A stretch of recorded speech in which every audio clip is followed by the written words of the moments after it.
Letërsia dhe veçanërisht poezia është forma ndoshta më sublime e rezistencës ndaj vdekjes, e humbjes së njeriu të dashur.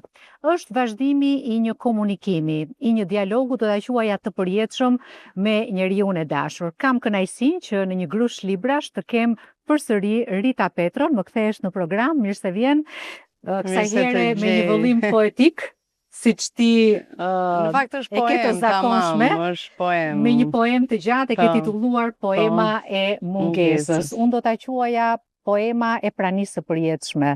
Po, e the shumë bukur këtë fjalën pranisë, sepse dhe unë mendoj që më tepër se sa mungesa, ne duhet gjejmë ekuilibrin që të pranojmë. Të pranojmë gjërat që na sjell natyra. Dikush do ta quajë gjërat që na sjell Zoti, po prania nuk do të thotë që neve të rim duke u lutur, përkundrazi, të pranojmë do të thotë që të rezistosh duke pranuar. Jo ti biesh murit me kokë, sepse nuk arrin asnjë gjë. Sepse kur i pranon gjërat mendoj veti, edhe kur e pranon që jeta është e vështirë, dhe kur e pranon që vdekja është pjesë e jetës dhe nuk i shmangemi dot, edhe kur e pranojmë që rinia ikën, edhe mosha ka të vetën, bukuria e rinisë ikën, energjia ikën, edhe kur e pranon, ti reziston më fuqishëm se sa kur nuk do ta pranosh, një gjë që është natyrore. Rita, kjo poeme gjatë është shkruar disa vite mbas asaj ikje që ty të ka lënë një gjurmë të pashlyeshme, por edhe një dhimbje që pavarësisht se koha dhe vitet kalojnë, ajo nuk metabolizohet, ndoshta ndryshon formë, por mbetet aty një prani e përhershme. E ke bërë dhimbjen kaq të prekshme sa që kushdo që e lexon këtë vëllim gjen aty një copës nga dhimbja e vet. Po sepse nuk ka njeri që nuk ka humbur një njeri të dashur. Në çdo kohë, sa më shumë jetojmë, aq më tepër do të vuajmë nga mungesa e njerëzve të dashur që i lëm rrugës. Jeta është një rrugë e gjatë dhe është shumë e dhimbshme të mendosh që pas krave tona kemi lënë njerëzit e dashur. Dhe unë kam humbur edhe prindërit dhe të dashurin tim, partnerin tim. Por humbja e prindërve është quajtur gjithmonë si diçka, ose unë jam edukuar me mënyrën që prindëri do na lënë na e kalon rrugën ne të ecim përpara. Pra truri e pranon shumë më kollaj humbjen e prindit, pavarësisht se dhimbja është e madhe dhe ti ke të pranishëm në çdo kohë. Ndërsa humbja e partnerit të duket se, dhe sidomos një partner, një të dashur që ti ishe dhe luftëtar i jetës dhe luftëtar i dashurisë me të, dhe ka përceje shumë vështirësi, bashk, gjithmonë bashk. Dhe është vërtet një mungesë shumë e madhe që unë nuk kam se si të mos e ndjej gjithmonë. Është një dhimbje njerëzore, sa private, aq edhe universale, dhe që ka disa lloj në shtresash. Ti e ke ndarë këtë poem në 7 si themi cikle, kapituj. Po ta quajmë roman në vargje, ato do të quajnë kapituj. Gati ashtu mund të lexohet edhe si një roman në vargje.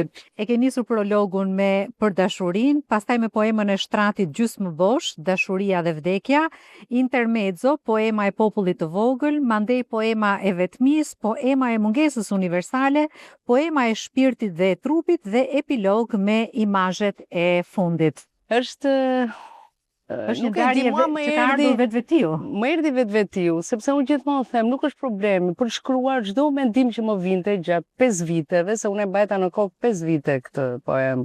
Nuk doja thjesht të tregoja dhimbjen time, nuk doja thjesht ta quaja si diçka që është e imja personale dhe ta bëja ta nxirja këtë tjerët. Doja diçka më tepër, doja të futesha në atë filozofi të jetës, në atë filozofinë e jetës të vdekjes, dhe si e mendojmë ne, sepse në fundit gjithë mendimet janë të gjallët, ata që kanë ikur, kanë menduar, na kanë lënë mendimet e veta. Si do ndodhi kur ne të mbetemi vetëm, i kam futur gjitha këto vargje. Kjo fakt është pyetja që shoqëron është shumë e dhimbshme.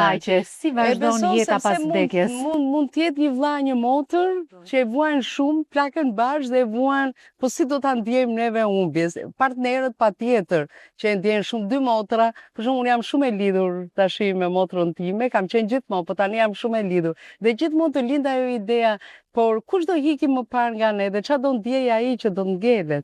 Dhe ne gjithmonë, tashi kishte raste kur me partnerin tim trokisim ato gotat me verë dhe thonim, çfarë do bësh ti Po vdiqa unë, po ti qa do bësh, po vdiqa unë. Është një pyetje që na shoqëron dhe sidomos kur je në një moshë të mirë, relativisht të re, dhe kur ti je i fuqishëm dhe mirë fizikisht, nuk e mendon vdekjen, po ja që prap të vika në mendje. Sepse është ajo tabuja që kemi për dashurinë e përjetshme. Që dashuria do jetë për jetë, dhe ne që dashurojmë, ne do jetojmë gjatë, ne nuk mundet dikush nga neve të besi. Po ja që ti papritur të vjen, papritur dhe vdekja dhe vetesh vetëm. Dhe pastaj duhet ta pranosh, se ne e nisëm me pranimin. Duhet ta pranosh, sepse po e pranove, edhe dhimbjen, edhe mungesën, jeta jote pastaj merr atë kaun normal të jetës. Ka një paradoks këtu, pra edhe vdekje, edhe largim, edhe prani, ndërkohë që rikthehet e kaluara, e tashmja duket sikur se ekziston perspektiva për të ardhmen, duket bosh e zbrazët. Ka një paradoks që unë e kam dhënë në poemë një detaj konkret që ajo karige që është krameje, që ne mund pinim kafen, mund pinim bashkë, të ullur, gotën e verës mbas dite, ajo karige është bosh. Është bosh apo është tepër? Është një paradoks në jetë. Ne këto vende, se vërtet fryma mund marri dhe ajo formën e vetë, mund marri formën e njeriu që ti ke dashur, po prapë është frymë, nuk e prek dot. E prek përmes shpirtit, po vetë nuk e prek. Atëherë është një vend tepër aty pranë teje, apo është një vend bosh. Dhe kjo është një lloj paradoksi që më ka shoqëruar gjithmonë, ose vendi pranë makinës. Ti i jep makinës, po nuk është më. Duhet zë vendin tënd. Duhet zvendësohet ai vend, dhe njerëzit e vuajnë shumë këtë gjë. Njeriu është një qëllënje dhe sociale, nuk është vetëm një individ i caktuar. Dhe ti thua, po mirë, po unë çfarë do bëj tani? Unë nuk e kam humbur unë jetën. Do ta jetoj unë jetën, do t'i pranoj gjithë gëzimet që më sjell jeta, edhe kjo është një paradoks, sepse gjithmonë ke atë dhimbjen, ose ke dhe atë pjesën e opinionit, por njerëzit do të thonë që shiko, kjo bën qef, ai ka vdekur, e kupton? Janë të gjitha, ne jemi një qenie shumë komplekse. Që ti i ke kaluar me kohë. Po kur i them, njerëzit kanë qef ti dëgjojnë, sepse ju ndodh se është një lloj mospranimi, nuk ka lidhje vetëm me tabun dhe me opinionin që dikush do thotë për ty shiko çfarë po bën kjo. Ka lidhje me atë që ti gjykon veten. Që unë tani po i gëzohem gëzimeve të jetës, ai nuk është më. Ka lidhje edhe me ty, me thellësitë e tua. Dua të lexoj një poezi që është ndër më të bukurat e këtij vëllimi. I dashuri im, miku im, sa e vështirë ishte në këtë botë plot pislëk, ta ruaje këmishën e pastër, nga mëngjesi deri në darkë. Do të zgjidhja për herë mungesën tënde, se sa të kem në krah një prej zhurmuese më tonjës, që rrahin gjoksin për të fshehur frikrat, që fjalën e dhënë përdorin si letër higjienike, që kollaren e quajnë status edhe në shtrat, që pushtetin e quajnë burrëri, që lirinë e gruas e quajnë perversitet, që besnikrinë e një gruaje e quajnë të dalë mode, ata të cilët kur një orgazm përshëmbari nuk mund t'ja japin një femre. Këta janë burrat pa karakter, të cilët i kemi rreth e qartë nesh. Dhe sidomos, kur këta lloj burrash i ke edhe në politikë, sepse bëhen të dukshëm, janë ata që të bëjnë hipokritin, janë ata që duan të bëjnë liderin, por në thelb janë këta lloj burrash, dhe unë i kam goditur gjithmonë me vargjet e mia. Dhe me shumë sinqeritet emocional, si gjithmonë, e vërtet në vargjet e tua. Shiko, unë sot është habitshme kur ti lexove atë që në këtë mjedis është e pamundur nga mëngjesin deri në darkë ta ruash këmishën pas një njohun, unë çudita që ti kishe zgjedhur këtë poezi, sepse sot mëngjes kam menduar pikërisht për këtë gjë. Dhe ishte thjesht një njohun mbi një këmishë dhe mua më kujtuan vargjet, sepse në fundit ajo është edhe simbolike.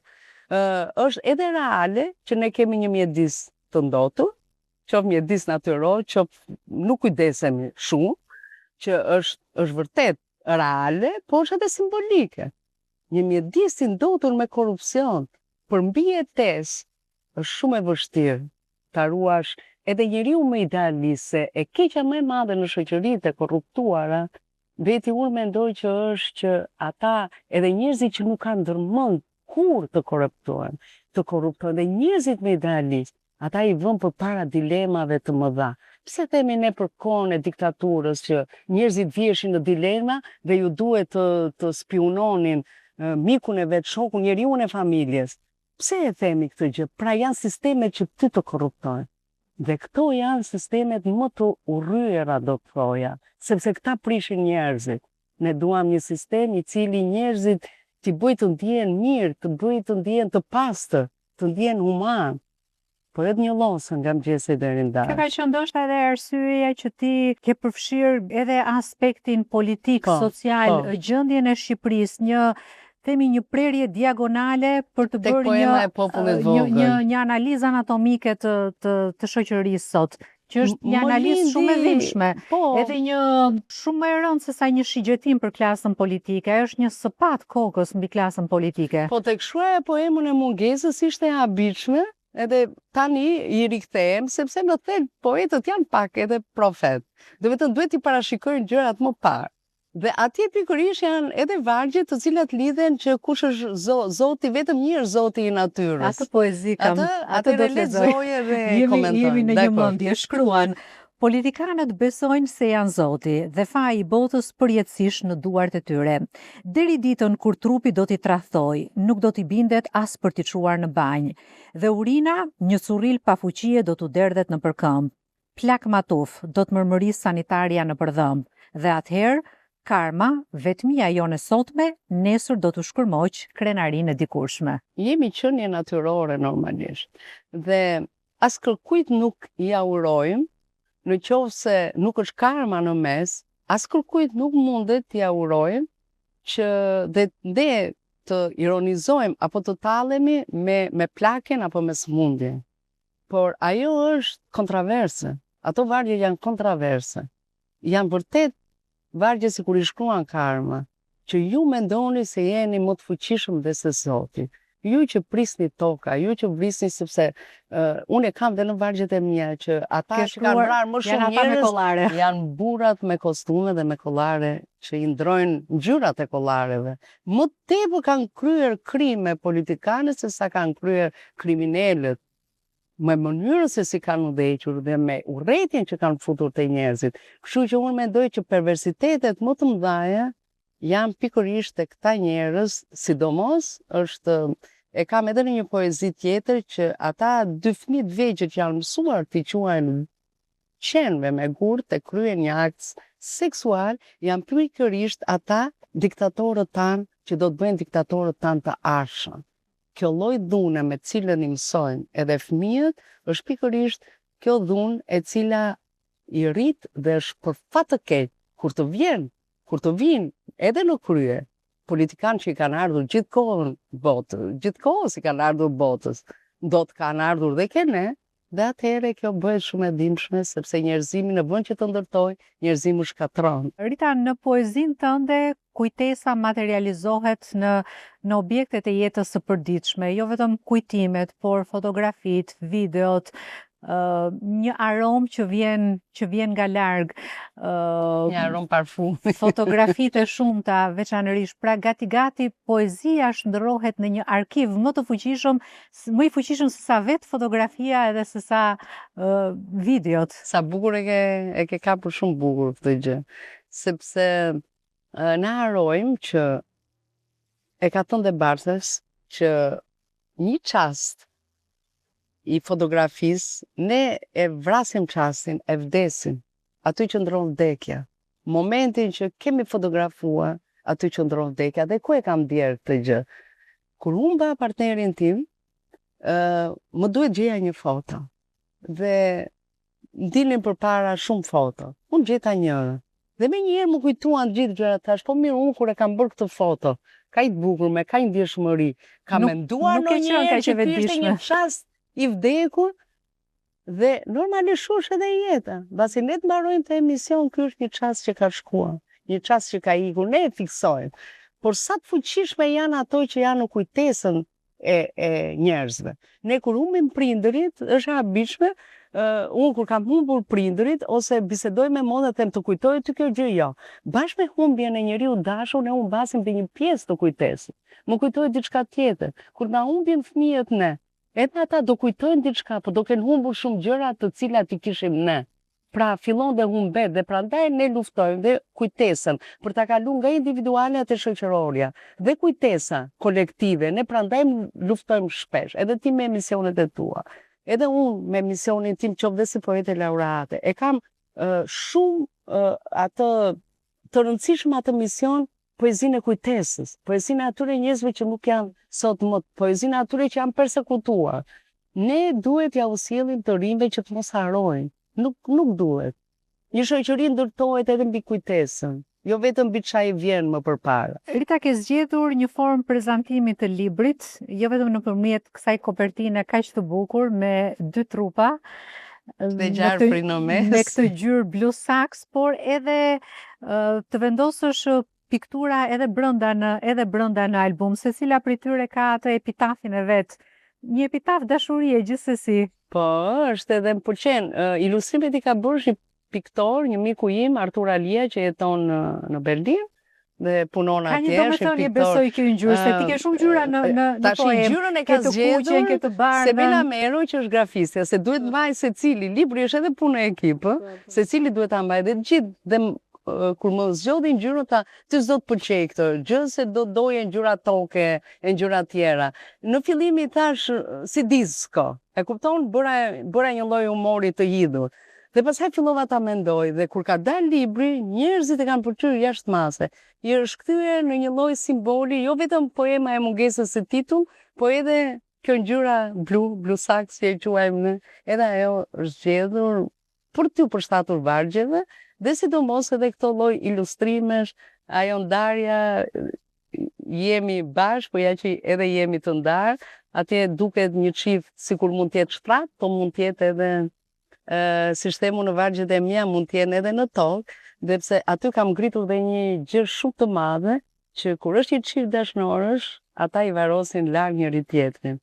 Megjithëse janë dashur shumë. Dhe e thua në një poezi që varet tona do t'jenë larg. Po, do i duhet dikujt që po të vinë varet tona, duhet kaloj një kufi. Është ky kufiri midis ne shqiptarëve.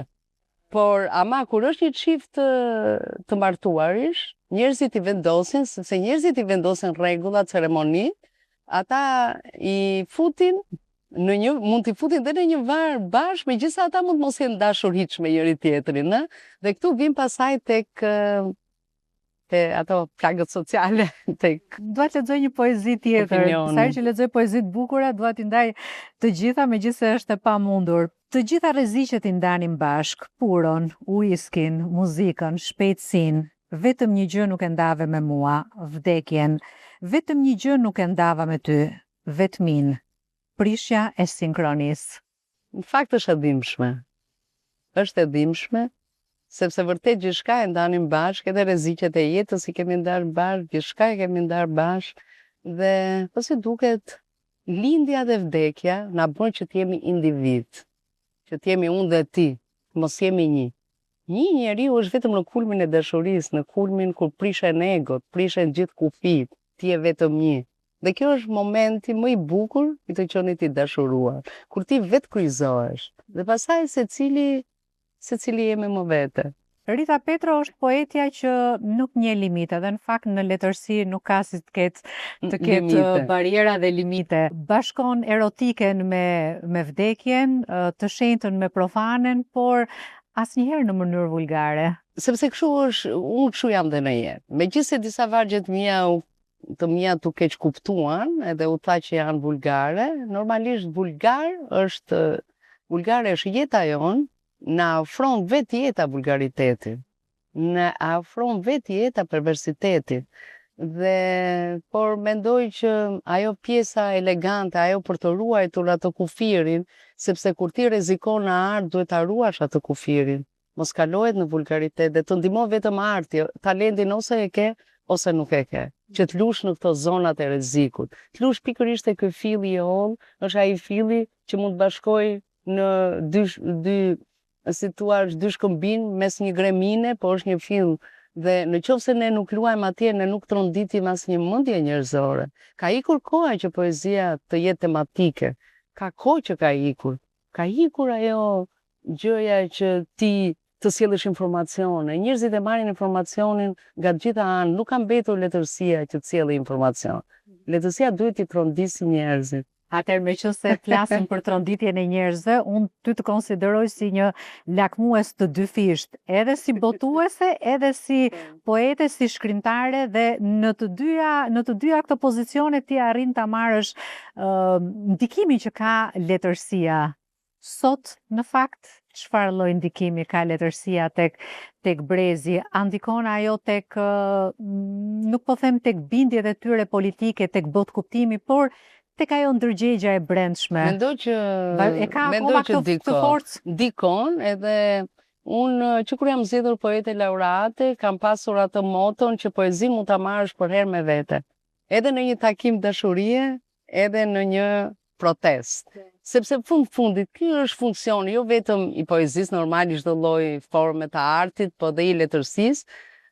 Është një mision shumë i madh, sepse në fundit poezia nuk është vetëm për të na lustruar shpirtin, nuk është vetëm për të na qetësuar ndjenjat. Se ne gjithmonë sa themi poezi, mendojmë poezinë lirike, jo. Është dhe poezia moderne e cila na trondin ndjenjat, është dhe poezia e angazhuar, kushtruese, po ta shikojmë në protestat janë bërë kohët e fundit, për shembull më pëlqeu shumë edhe ishte njëri që recitonte poezinë e Nolit, Ngreuni, Bjerini, do të thënë janë disa poezi të cilat mund mos jenë aq fort estetike, që do ta quajmë estetik të pastër të një poezie, po janë poezi kushtruese të cilat, sidomos në momentet caktuara, ajo shërben shumë njerëzve, si dhe këngët, si dhe muzika. Muzika është akoma më shumë, muzika bën evolucion. Kam zgjedhur një poezi që dua të ma recitosh ti. Vërtet? Dhe besoj që kam bërë zgjedhjen e duhur, sepse në fund është, si thua, nuk po them fundi një parabole të jetës së një njeriut, por një pikë e rëndësishme mbërritje. Askush s'më mësoi ç'të bëj me lirinë e tepërt.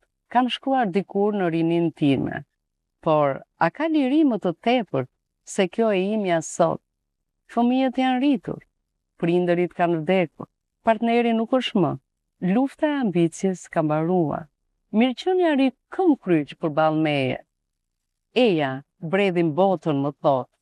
Jam kudo ku dua, i iki vdekjes, me një çan shpine në sup, bashk me të moshuar si unë, duke pare fiksuar njerëz vende për t'i marrë me vete, këto imazhe të fundit, në udhtimin ton të fundit. Është e dhimbshme, dhe kam parë shumë njerëz cilët duan ta shëtisin gjithë botën, normal, janë të çliruar nga të gjitha gjërat, dhe nga ajo lufta e ambicjes është shumë e dhimbshme, sidomos njerëzit ambicioz. Kur vjen një moshë e caktuar dhe ju mungon kjo gjë, atëherë është më bukur po të shëtisësh botën, të fiksosh disa imazhe të cilat do t'i marrësh me vete. Dhe kjo është si duket jeta, ky lloj udhtimi. Në këtë vëllim që ti e ke quajtur poema e mungesës, ndoshta mund t'i kishim vënë, unë thash poema e pranisë, por mund t'a kishim quajtur edhe poema e dashurisë së përjetshme. Dhe besoj që dashuria e përjetshme ekziston. Në dy kontekste mund ta marrësh, në kontekstin që fryma, si frymë. Si frymë. Fryma është e përjetshme. Po ta marrësh pastaj në kontekstin real të jetës, do thoja që nuk ekziston sepse ti përballesh me humbjen fizike. Dashuria i do të dyja, nuk do vetëm shpirtin, e do dhe fiziken, e do materien, e do prekjen, e do përqafimin, e do real. Nuk mundesh ti sado, dhe unë prandaj i kam hikur sentimentalizmit në këtë libër. Më ka thënë një vajzë e re, 17-18 vjeç, që lexoi poemën dhe tha, mu drejtua mua, Teta Rita, dhe pëlqeu shumë ta Teta Rita, se duhet t'jesh një njeri në moshë që ta shkruash këtë poem.